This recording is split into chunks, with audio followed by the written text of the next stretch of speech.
News India 27 नव्या पिढीचं नवं माध्यम.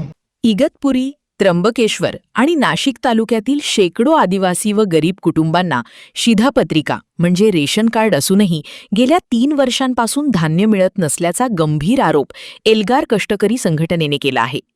या प्रश्नावर संघटनेने जिल्हा पुरवठा अधिकाऱ्यांना निवेदन देत तातडीने धान्य वितरणाची मागणी केली असून आठवडाभरात प्रश्न न सुटल्यास रेशन कार्ड परत करत जिल्हा पुरवठा कार्यालयावर पालखी आंदोलन छेडण्याचा इशारा दिला आहे.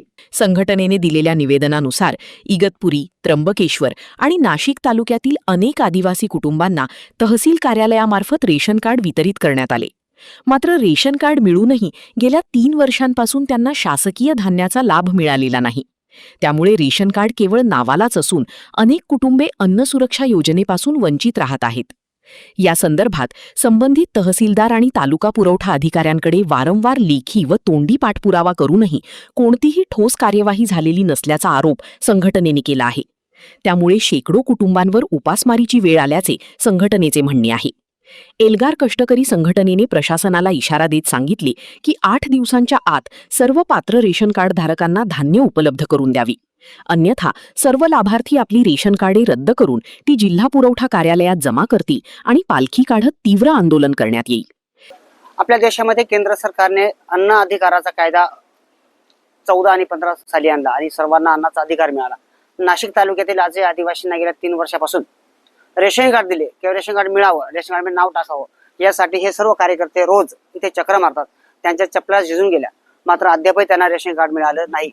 काही लोकांना रेशन कार्ड मिळाले, मात्र त्या रेशन कार्डवरती धान्य मिळत नाही आणि या सर्व रेशन कार्डना धान्य मिळावं यासाठी एल्गार कष्टकरी संघटनेच्या वतीने आम्ही अनेकदा पत्रव्यवहार केला, मात्र इष्टांक नाही असं उत्तर दिलं जातं आणि म्हणून हे रेशन कार्ड फक्त शोभेची वस्तू बनलेले. आम्ही परवा जिल्ह्याचे पुरवठा अधिकाऱ्यांना पत्र दिलं की ज्या रेशन कार्डवरती रेशन कार्ड फक्त कशासाठी आहे, रेशन कार्ड हा कुठलाही शासकीय पुरावा नाही.